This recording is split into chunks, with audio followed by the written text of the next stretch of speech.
یہ غلط منسوب ہوئی ہوئی ہیں, انہوں نے یہ باتیں نہیں کہیں, لیکن سرکار اعلیٰ حضرت بھی پھر میری داڑھ تھلے آ گئے.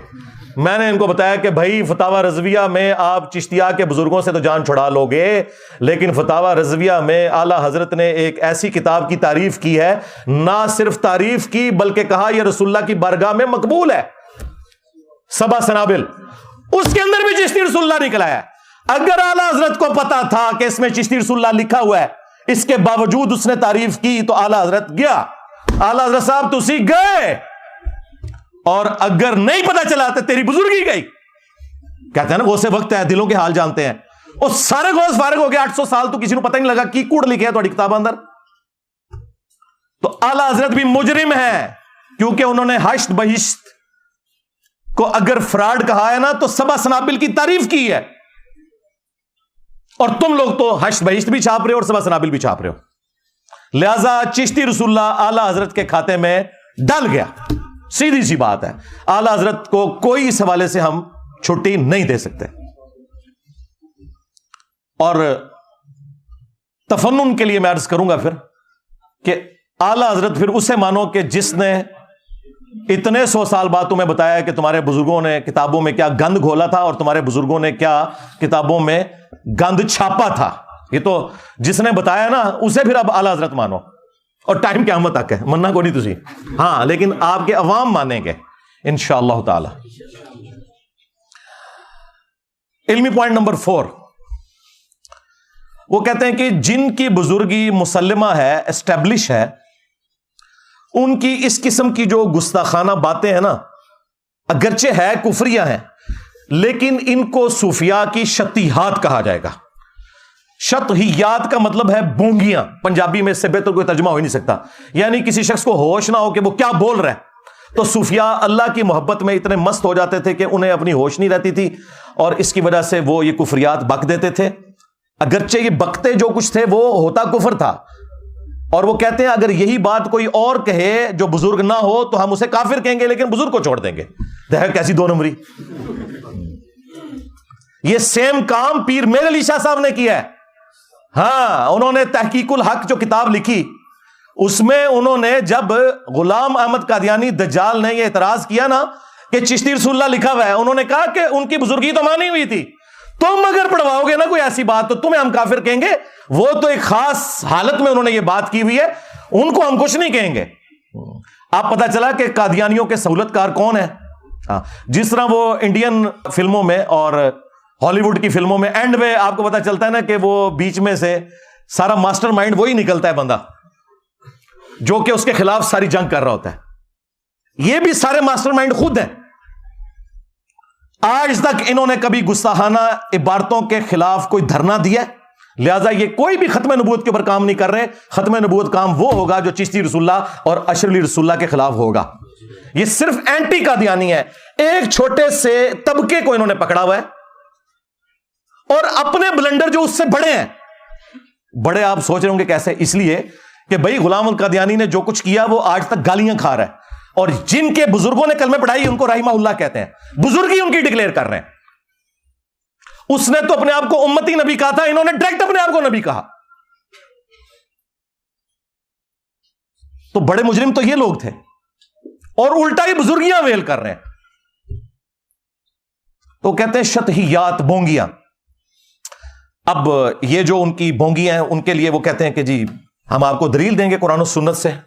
انہیں پتا ہے کہ ان کی تو بات کوئی نہیں مانی جانی, تو قرآن و سنت سے ہم کوئی دلیل پیش کریں, جو میں کئی ایک ویڈیوز کے اندر ان کے دلائل کا رد کر چکا ہوں. سب سے بڑی دلیل یہ دیتے ہیں کہ جی وہ صحیح بخاری کے اندر تعلیقاً ایک روایت موجود ہے مولا علی علیہ السلام کا قول, جس کی پوری سند سنن ابن ماجہ کے اندر موجود ہے, کہ نبی صلی اللہ علیہ وآلہ وسلم نے فرمایا 3 لوگوں سے اللہ تعالیٰ نے قلم اٹھا لیا ہے. نمبر 1 جو مجنون ہے, پاگل شخص. نمبر 2 سویا ہوا شخص. اور نمبر 3 جو نابالغ ہے. اب آپ سوچ رہے ہوں گے کہ ان تینوں میں ان کے بزرگ کہاں سے آگے. وہ کہتے ہیں وہ جو مجنون ہے نا, یعنی پاگل ہے, ہاں وہی پاگل ہے, اے اللہ دے عشق پاگل ہو جاندے نے. تو میں پھر وہ خادم رضوی صاحب علی گل کراں گا, اوے اینو ہلکا نہ جاڑو جڑا پونکدا جے نبی اتے پونکدا جے. اے سارے پاگل نبی اتے کیوں پونک کے گئے نے؟ کل تک تو تم ہمیں کہتے تھے با خدا دیوانہ باش با محمد ہوشیار، اور بڑے فخریہ یہ مناظروں میں کہتے تھے کہ یہ آپ ہمیں بزرگوں کی شتیات نہ دکھائیں، یہ وحدت الوجود کی کیٹیگری میں نا وہ اللہ تعالیٰ کے بارے میں بات آتی ہے، نبی کے بارے میں یہ کرتے ہیں تو ہم ان پہ کفر کا فتویٰ لگاتے ہیں۔ تو میں نے تو ساری گستاخیاں نبی کی شان میں نکالنی ہیں تمہارے بابوں کی، اب تم کہاں بھاگ کے جاؤ گے؟ با خدا دیوانہ باش با محمد ہوشیار۔ تو یہ شتیہات میں یہ والی حدیث پیش کرتے تھے، مجذوب، کلندر، مجنون، پاگل، وہ کہتے ہیں جی اس میں آتا ہے سیدھی طرح کو پاگل سن، یہ پاگل ذرا اور ہوتا ہے یار، صحابہ میں تو اس طرح کا پاگل کوئی نہیں ہوا، یہ سارے بعد ہی پاگل آئے ہیں، ساڑھے متے ہی لگنے سن پاگل۔ اچھا، دوسری وہ دلیل پیش کرتے ہیں کہ جی وہ مسلم شریف میں ایک حدیث موجود ہے، نبی علیہ السلام نے ایک توبہ کرنے والے شخص کی مثال بیان کی کہ اللہ تعالیٰ کو توبہ کرنے سے کتنی خوشی ہوتی ہے، اس شخص کی مانند کہ جو کسی صحرا کے سفر پر ہو اور اس کا سارا سامان سواری پر لدا ہوا ہو، تھوڑی دیر کے لیے وہ آرام کرے اور اس کی سواری وہاں سے غائب ہو جائے اور اسے اپنی موت سامنے نظر آئے، اتنے میں اچانک اس کی سواری سامان سمیت واپس آ جائے تو اسے اتنی خوشی ہوگی، کیونکہ ریگستان میں تو آپ سواری کے بغیر، سامان کے بغیر سفر کر نہیں سکتے، کئی کئی دن تک پانی آتا ہی نہیں ہے، تو خوشی میں اس شخص کی زبان لڑکھڑا جائے اور وہ یہ کہے کہ اے اللہ تو میرا بندہ میں تیرا رب، بجائے یہ کہنے کے کہ میں تیرا بندہ تو میرا رب، اس کی زبان لڑکھڑا جائے، تو اس بات کو وہ دلیل کے طور پر پیش کرتے ہیں کہ ہمارے بزرگوں کی زبان بھی لڑکھڑا جاتی تھی، کہنا وہ کچھ اور چاہتے تھے، یہ نکل جاتا تھا۔ دیکھیں کتنا جھوٹ بولتے ہیں یہ اپنے بابوں کو بچانے کے لیے، وہ تو پڑھواتے تھے، پڑھ بیٹا، اور یہاں پہ کیا جھوٹ بولتے ہیں، اس کے آخری الفاظ سکپ کر دیتے ہیں، اس میں الفاظ ہے من شدت الفرح، خوشی کی شدت کی وجہ سے، زبان لڑکھڑانے کی وجہ سے نکلا، اس نے یہ کہا نہیں ہے، کیا وہ وہی رہا تھا، تو سلپ آف ٹنگ تو کسی سے بھی ہو سکتا ہے، اس سے آپ دلیل پکڑیں گے، اور پھر وہ تو ایک مثال تھی، تمہارے بزرگ جب بھی بولتے ہیں ہمیشہ ہی ان کی زبان لڑکھڑاتی ہے، چلیں جب بعد میں ہوش آتی ہے پھر تو انہیں پتا چل جاتا ہے نا، بعد میں توبہ کر لیں، بعد میں توبہ کو نہیں کرتے۔ اور تیسری دلیل اس ویڈیو میں انہوں نے پیش کی، انہوں نے کہا کہ وہ دیکھیں قرآن پاک میں ہے کہ موسیٰ علیہ السلام کی جب پہلی ملاقات ہوئی اللہ تعالیٰ سے، جیسا کہ اس کی شان کے لائق ہے، تو درخت کی طرف سے آواز آئی تھی، وہ درخت اللہ تعالیٰ کی تجلیات کا مرکز بن گیا تھا، تو اس طرح ہمارے بزرگوں کی زبان اللہ تعالیٰ کی تجلیات کا مرکز بن جاتی ہے، اصل میں اللہ ان کے منہ سے بول رہا ہوتا ہے، استغفر اللہ۔ اور یار یہ عقیدہ تو ہمارا کسی نبی کے بارے میں نہیں ہے، رہ گیا یہ مثال دینا اس درخت کی، یا کوہ طور کی مثال دینا کہ اس پہ اللہ نے تجلی ڈالی تھی، اس مثال کا تمہارے بابے سے کوئی لینا دینا ہے؟ آپ ہمیں پیغمبروں سے کوئی بات لا کے بتائیں کہ پیغمبروں کے اوپر کیفیت طاری ہوتی ہو اور پیغمبر اپنے منہ سے بول رہے ہوں اور وہ کہہ رہے ہوں کہ اس وقت اللہ میرے منہ سے بول رہا ہے، کفری عقیدہ ہے یہ۔ ہمارے محبوب علیہ السلام کے لیے بھی قرآن میں آیا وما ينطق عن الهوى ان هو الا وحی یوحى، یہ اپنی خواہش نفس سے کچھ نہیں کہتے، یہ وہ کہتے ہیں جو انہیں وحی ہوتا ہے۔ ہم تو رسول اللہ کے لیے بھی یہ نہیں مانتے کہ ان کے منہ سے اللہ بولتا تھا، وحی ہوتی تھی۔ کس بات کو کہاں جوڑتے ہیں جا کے؟ اور چوتھی دلیل یہ دیتے ہیں کہ جی وہ بخاری میں حدیث ہے ہاتھ بن جاتا ہوں، پاؤں بن جاتا ہوں، اچھا بس اتنی حدیث ہے، یہ پوری حدیث، یہی حدیث دلیل بنائی ہے کشف المحجوب میں بھی علی حجویری صاحب نے بھی۔ اس حدیث کے اوپر میں تفصیلی بول چکا ہوں، میری آپ یوٹیوب پہ ایک ویڈیو ضرور دیکھیں، توحید سے متعلق 10 دھوکے جو ان کے بزرگ دیتے تھے، ان میں نے اسے بھی ڈسکس کیا۔ یہ تو اللہ تعالیٰ نے کہا ہے کہ جب کوئی شخص فرائض پر پابندی اختیار کرتا ہے اور نوافل کے ذریعے ہمارا قرب حاصل کرتا ہے تو میں اس کے ہاتھ بن جاتا ہوں جس سے وہ پکڑتا ہے، میں اس کے پاؤں بن جاتا ہوں جس سے وہ چلتا ہے، میں اس کی آنکھ بن جاتا ہوں جس سے وہ دیکھتا ہے۔ تو کیا مطلب بھائی، کہنا کیا چاہ رہے ہو تم؟ یہ کہنا چاہ رہے ہو کہ اللہ اس کے پاؤں بن جاتا ہے، خود فزیکلی حلول کر جاتا ہے اس کے اندر؟ نہیں، یہ مطلب نہیں ہے، اس کے پاؤں نہ اور ہاتھ اللہ کا مظہر بن جاتے ہیں، بس پھر وہ ایک چھلانگ میں فلاں جگہ پہنچ جاتا ہے اور فلاں جگہ پہنچ جاتا ہے اور فلاں جگہ۔ بھائی اس حدیث کے اینڈ پہ آپ پڑھیں کہ جب وہ اپنے دشمن کے اگینسٹ مجھ سے پناہ طلب کرتا ہے تو میں اس کی دعا قبول کرتا ہوں۔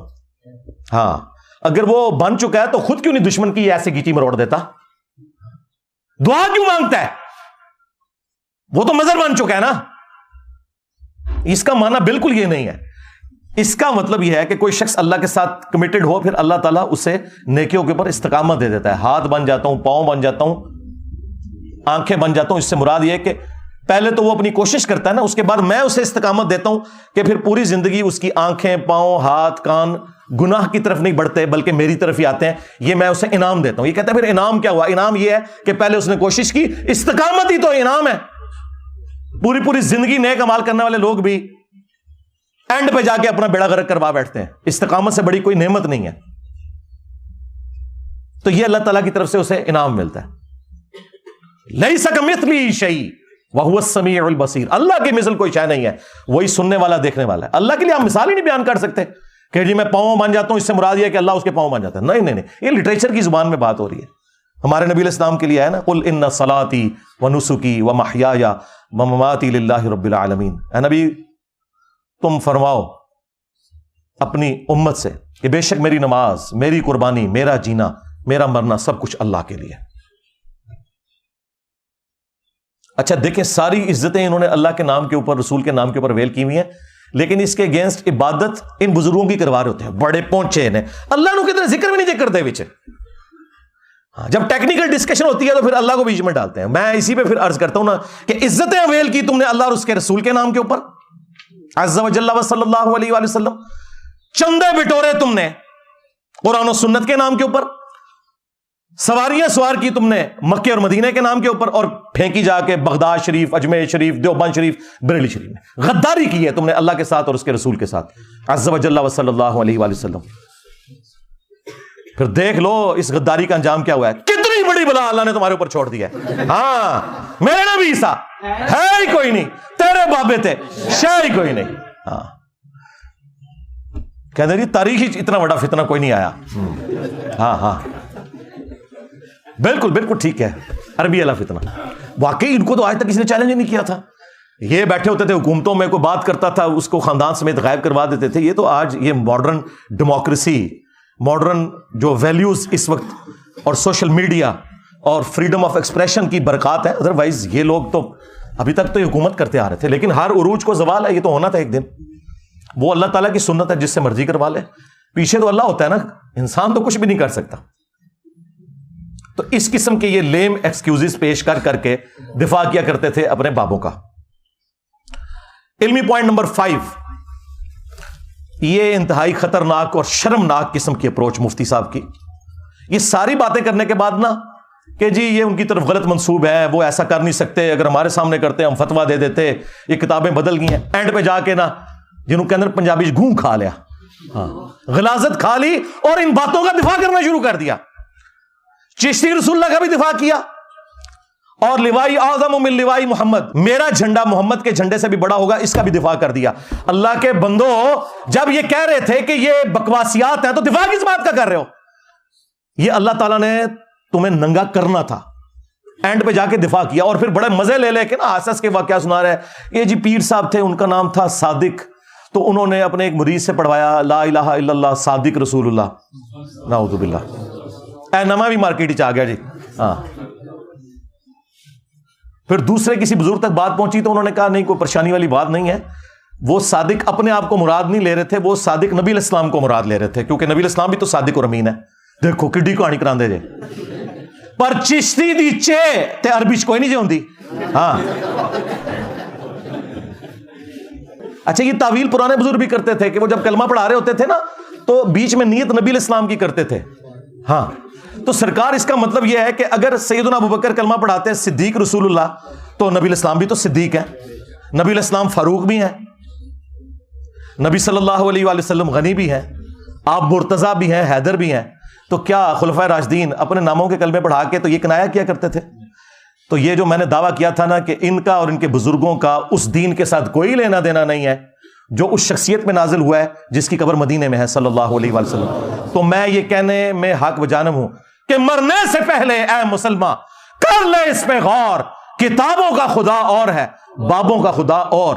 کتابوں کا پیمبر اور ہے, بابوں کا پیمبر اور. یہ لوگ میرے پہ اعتراض کرتے تھے نہیں جی خدا تو ساروں کا ایک ہے, انجینئر صاحب نے 2 خدا بنا دیے. یہ بھائی محاورے میں بات ہو رہی ہے. خدا تو واقعی سب کا ایک ہے. آپ بھگوان کہہ لیں, خدا کہہ لیں, اللہ کہہ لیں, گاڈ کہہ لیں, سپریم بینگ کہہ لیں, سپر نیچرل ایجنسی کہہ لیں, لیکن ان کوالٹیز کے ساتھ ماننا ہے جو نبی صلی اللہ علیہ وآلہ وسلم نے تعلیم فرمائی ہے, ورنہ پھر آپ اس اللہ رسول کو نہیں مان رہے. ہاں, آپ اپنے بزرگوں کی تعلیمات لے کر چل رہے ہو.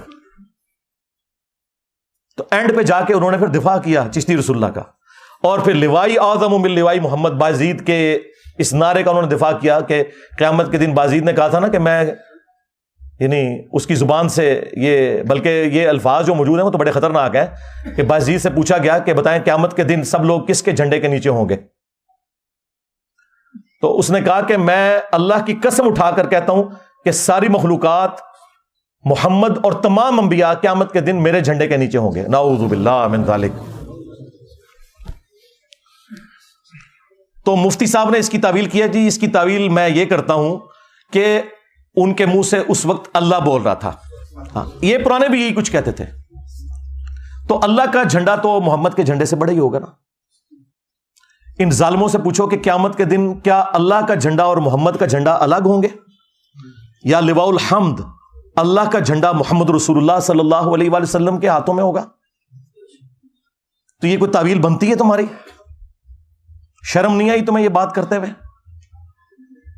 ہاں, بخاری مسلم میں آیا کہ قیامت کے دن ہر غادر اور خائن شخص کے لیے میدان محشر میں ایک جھنڈا بلند کیا جائے گا اور اس کو بلایا جائے گا, فلاں بن فلاں تو غدار ہے, آ یہ تیرے لیے جھنڈا کھڑا ہے. کہیں اس کو تو تم شفاعت کا جھنڈا نہیں مانے ہوئے؟ جھنڈا تو ایک ہے, محمد اور اللہ کا جھنڈا الگ نہیں ہے. کسی خلیفہ راشد کی جرت نہیں ہوئی کہ وہ اپنی زبان سے ایسی بات کرے. شکر کرو حضرت عمر زندہ نہیں ہے, ورنہ فیصلہ کسی اور طریقے سے ہوتا. میں تو صرف زبان کھولتا ہوں.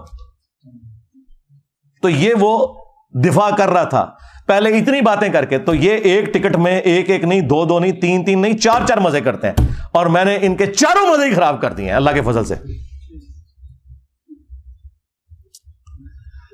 علمی پوائنٹ نمبر 6, سیکنڈ لاسٹ, اور یہ میں بریلوی عوام کو مخاطب کر رہا ہوں کیونکہ یہ لوگ تو ناقابل علاج ہیں. سیدھی سی بات ہے کہ میں نے کئی ایک ویڈیوز میں گستاخانہ عبارتیں ہائی لائٹ کی ہیں. میں مختصراً یہاں پر بھی بیان کر دیتا ہوں. آپ اپنے علماء سے پوچھیں کہ یہ عقیدے آپ کے قرآن و سنت میں کہاں فٹ بیٹھتے ہیں. نمبر 1 چشتی رسول اللہ, جو حشر بہشت میں بھی لکھا ہے اور سبع سنابل میں بھی لکھا ہوا ہے, اور اعلیٰ حضرت نے خود تعریف کی ہے اور کہا یہ رسول اللہ کی برگاہ میں کتاب مقبول ہے, سبع سنابل فتاوی رضویہ کے اندر, لہٰذا اعلیٰ حضرت بھی مجرم ہے اس میں. انہوں نے ایسی کتاب کی تعریف کیوں کی جس میں چشتی رسول اللہ لکھا ہوا تھا؟ اگر انہوں نے انجانے میں کی تو ان کا علم غیب فارغ, اور اگر جان بوجھ کے کی تو ایمان بھی فارغ. اب آپ فیصلہ کریں. جی وہ معین الدین چشتی صاحب خاص حالت میں تھے, مرید ہونے ایک شخص آیا تو پوچھا کلمہ کیسے پڑھتا ہے؟ اس بیچارے نے صحیح کلمہ سنایا. کہا نہیں ایک دفعہ نا اس طرح پڑھ, چشتی رسول اللہ کے ساتھ پڑھ. تو اس نے پڑھ دیا. تو کہتے ہیں خواجہ صاحب بہت خوش ہوئے, اسے مرید بھی کیا اور اسے انعامات سے نوازا, اور پھر جاتے ہوئے کہا کہ وہ میں نے تیرا امتحان لیا تھا, کلمہ وہی ہے بس. یہ جو آخری جملہ کہتے ہیں رجوع ہو گیا. سرکار رجوع اس طرح ہوتا ہے؟ خود تو دوسروں کو کہتے ہو کہ جو جھوٹی موٹی بھی قادیانی لکھ کے جرمنی چلا جائے تو اسے اعلانیہ توبہ کرنی ہوگی. تمہارے چاچے کو, تمہارے چاچا چشتی کو توبہ نہیں کرنی ہوگی؟ اور چاچا جی تھوڑی چاچی گئی. ہاں, جب تو نے چشتی رسول اللہ پڑھایا تھا تیری بیوی فارغ ہو گئی تھی. سب سے پہلے تجھے دوبارہ چاچی لینی ہے جا کے واپس. اس کے بعد تیری بیعت بھی ٹوٹ گئی تھی. جب تک تو خود مرید نہیں ہوتا کسی کا, تو آگے بیعت کسی کو نہیں کروا سکتا. جو ان کا ڈھکوسلا چل رہا ہے تصوف کا, مطلب میں تو اس کو فراڈ سمجھتا ہوں. سلسلہ ٹوٹ گیا تو اس نے بیعت کیا کیا فراڈیے نے؟ نہیں جی یہ غلط منصوبہ ہے. پرنٹ کیوں کر رہے ہو؟ اتھے کیوں نہیں ترنے دینے جا کے؟ اتھوں ترنے نکل دے جی تو کتاباں بھی پرنٹ ہوندیاں نے, اتھے نہیں دیں دے. تو یہ بالکل فراڈ ہے. توبہ اسی طریقے سے ہوگی کہ میں نے کفر بکا تھا, سب سے پہلے میں کلمہ پڑھ کے مسلمان ہوتا ہوں, آج تم واپس چلا جا, میں پہلے خود کوئی پیر تلاش کروں گا, کوئی پھر نکاح خام تلاش کروں گا, اور نیا حق مہر بھی ہوگا. یہ ذہن میں رکھیے گا, ایویں نہیں چاچی واپس آندی. ہاں, جب نکاح نیا ہوگا تو حق مہر بھی نیا ہوگا. چاچو تیری چاچی گئی. ہاں, چاچو دی چاچی گئی. چاچی بھی چے تے چاچو بھی چے تے چشتی بھی چے. ہاں, اے ہن تھلے لکھیا کرو چشتی چاچو تیری چاچی گئی. ہاں, لے جاؤ جتھے کوئی بزرگاں دی گل کرن تھلے لکھو چشتی چاچو تیری چاچی گئی. ہاں ہاں. تو یہ اس طریقے سے جھوٹے جھوٹے دفاع کرتے ہیں. اللہ کے بندو, اس طریقے سے اگر معاملہ, اگر کلمہ ہی نہیں ہے تو پیچھے اسلام کیا رہ گیا؟ اور دوسرا ریفرنس ہے اشرف علی تھانوی رسول اللہ. آپ سوچ رہے ہوں کہ اس کا ذکر کیوں کر رہے ہیں بریلویوں کے ساتھ؟ اس لیے کہ بریلویوں کو یہی بات سمجھ آئے گی کیونکہ اشرف علی تھانوی رسول اللہ کو وہ کفر کہتے ہیں آلریڈی. آپ ویسے خاموشی اختیار کر لیے. ایک مولوی نے تقریر ریکارڈ کی, کہتا رہا اشرف علی رسول اللہ کا سوال تو یہ علماء دیوبند خود جواب دیں گے, میں صرف چشتی رسول اللہ کا جواب دوں گا. ہائے ہائے کس طرح پرا بڑے نے. یعنی ایک جملہ بولنے کے لیے تیار نہیں ہے. کہہ رہے ہیں وہ دفاع کریں گے. ایک جملہ بول دو نا کہ ہم 100 سال سے کفر کہہ رہے تھے, اب انجینئر کی وجہ سے اب ہم صرف انجینئر پہ بھونکیں گے, ان کو ہم کچھ نہیں کہیں گے, ہم اتنے ماز نہیں کھول سکتے. وہ انجینئر کا حوصلہ ہے. ہاں. تو یہ دوسرا ریفرنس بھی بریلویوں کے کھاتے میں ہے کیونکہ اب یہ خاموش ہو رہے ہیں. اور جب اس کو کفر کہیں گے تو ہم لا کے چشتی رسول اللہ سامنے رکھ دیں گے. آپ کہیں گے ہاں جی فتویٰ تو آپ پہلے ہی دے چکے ہو, لو تمہارے بابا جی اور چاچو جی اور چاچی جی فارغ. تیسرا ریفرنس میں نے کشف المحجوب سے دیا تھا. صحو اور سکر والے چیپٹر میں انہوں نے باجزید بستامی کا سکر بچانے کے لیے اور جنید بغدادی کا صحو بچانے کے لیے انبیاء اکرام کو تختہ مشق بنایا. اور انہوں نے کہا کہ جس طرح حضرت داؤد علیہ السلام کی بھی نظر پڑ گئی تھی نا اپنے ایک صحابی کی بیوی پر, اور انہیں پسند آئی اور جنگ میں آگے مروا دیا اور خود شادی کر لی, تو وہ حالت صحو میں تھے. یہ صحو سواد والا ہے, یعنی ہوش میں تھے. وہ ایک سین کے ساتھ صحو ہوتا ہے, وہ بھول ہوتا ہے. تو اسی لیے انہیں بعد میں توبہ بھی کرنی پڑی. یہ جھوٹا واقعہ جو تورات میں لکھا تھا, اس سے انہوں نے جنید بغدادی کا صحو ثابت کیا کہ اگر کوئی بزرگ کام ڈال دے نا ہوش میں بھی, تو آپ نے کوئی فکر نہیں کرنی, وہ حالت صحو میں ہوتے ہیں. ہوش بھی کمپاؤنڈ پھر بھی تسی تعویل کرنی چاہتی. ہاں. اور سکر انہوں نے کہا مدہوشی. تو اس کی مثال کیا نبی علیہ السلام کی جو نظر پڑی تھی ایک صحابی کی بیوی پر, نعوذ باللہ, زید بن حارثہ کی, اور اللہ تعالیٰ نے اس صحابی کے دل میں اس کی نفرت ڈالی, پھر حضور نے ان سے شادی کر لی. یہ جھوٹا واقعہ, اس سے انہوں نے باجزید بستامی کا سکر ثابت کیا اپنے بابے کو بچانے کی خاطر. خود پیر کرم شاہ صاحب الازری نے ضیاء القرآن تفسیر کے اندر لکھا ہے یہ کافروں کی سازش ہے یہ واقعہ ہماری کتابوں میں آنا. اور اسی پیر کرم شاہ صاحب نے جو ضیاء القرآن پبلیکیشن سے کشف المحجوب چھاپی, اس کے مقدمے میں اس کتاب کی تعریف کی کہ جدہ کوئی مرشد نہ ہو کتاب پڑھ لے, اور اس کے اندر وہ کفریہ واقعہ لکھا ہوا تھا. دیکھیں ایک ٹکٹ میں کتنے مزے کرتے ہیں. ایک طرف کتاب کی تعریف کر رہے ہیں, دوسری طرف اس کتاب کا واقعہ اس کتاب میں نہیں کفر کہہ رہے, دوسری جگہ کفر لکھ رہے ہیں. تو دیکھیں پھر ہماری عقابی نظریں کہاں پہنچتی ہیں. ہم میں شرافت تو مولا علی والی ہے, لیکن چلاکی ہوشیاری بنو امیہ سے بھی زیادہ ہے اللہ کے فضل سے, الحمدللہ. ہاں. تو یہ ہم پوچھیں گے کہ یہ کفار کون ہے جنہوں نے سازش کر کے نبی علیہ السلام کے اوپر یہ جھوٹ باندھا ہے, اس شخص کے اوپر کہ جس کے بارے میں قرآن میں ہے ما ضل صاحبکم وما غوا, تمہارے نبی نہ کبھی بہہ کے ہیں نہ کبھی بے راہ چلے ہیں, جن کے بارے میں بخاری مسلم میں آیا کہ کنواری لڑکیوں سے زیادہ شرم و حیا تھی ان کے اندر. ان کے بارے میں تم کہہ رہے ہو کہ وہ صحابی کی بیوی کے اوپر نعوذ باللہ اس طرح ہو گئے. اور ایک چھوٹو مولوی انہوں نے لانچ کیا, وہ چھوٹو ایسا میرے قابو آیا ہے, یہ چھوٹو آج کہہ رہا ہے یہ چشتی رسول اللہ تو بالکل کفر ہے, یہ تو بعد میں کسی نے ڈالا ہے. اور یہ چھوٹو اس مناظرے میں نہ صرف بیٹھا ہوا تھا جس میں انہوں نے چشتی رسول اللہ کا دفاع کیا, بلکہ یہ پیچھے سے سبحان اللہ بھی کہہ رہا تھی. ہاں. خواجہ نے کیا فرمایا, سنو کہ میں کون ہوں اور کیا ہوں. محمد الرسول اللہ صلی اللہ علیہ وسلم کے دربار کے کمینے غلاموں میں سے ایک ہوں, کمینے غلاموں میں سے ایک ہوں, کمینے غلاموں میں سے ایک ہوں. انہوں پتہ ہی نہیں سی کہ اے سبحان اللہ ایک دن انا للہ ہو جائے گا. ہاں. اور تو قیامت تک مار دیتا ہے, بول دے ہی نہیں. 10 تنو کس نے توبہ کرائی, تو دفاع کر رہا تھا, سبحان اللہ پڑھ رہا تھا. تو اس چھوٹو نے نا اس کفریہ واقعے کو حلال کرنے کے لیے کہتا ہے مسلم شریف میں بھی اس طرح کی حدیث موجود ہے, تو انجینئر صاحب اس پہ کیوں نہیں فتویٰ لگاتے. اندازہ کریں مسلم شریف میں کچھ اور بات لکھی تھی, انہوں نے اپنا بابا بچانے کی خاطر مسلم شریف کی حدیث کو تختہ مشق بنایا. وہ آپ حدیث خود پڑھیں, اس میں کوئی ایسی بات نہیں لکھی ہوئی. صحیح مسلم میں حدیث موجود ہے کہ نبی صلی اللہ علیہ وآلہ وسلم نے فرمایا کہ اللہ تعالیٰ نے مجھے اچانک جو نگاہ پڑ جاتی ہے نا کسی نامحرم پر, حکم دیا کہ میں فوراً ہٹا لوں. اور ایک اور حدیث ہے صحیح مسلم کے اندر جو اس نے پیش کی کہ نبی علیہ السلام ایک جگہ بیٹھے تھے, سامنے سے کچھ عورتیں گزری, آپ کی اچانک نظر پڑی تو آپ نے ہٹا لی اور آپ اپنے گھر گئے, اپنی بیوی کے ساتھ ازدواجی تعلق قائم کیا اور پھر باہر تشریف لائے, اور آپ نے فرمایا کہ اگر اس طریقے سے کسی کی نظر نامحرم پر پڑ جائے غلطی سے تو فوراً ہٹا لے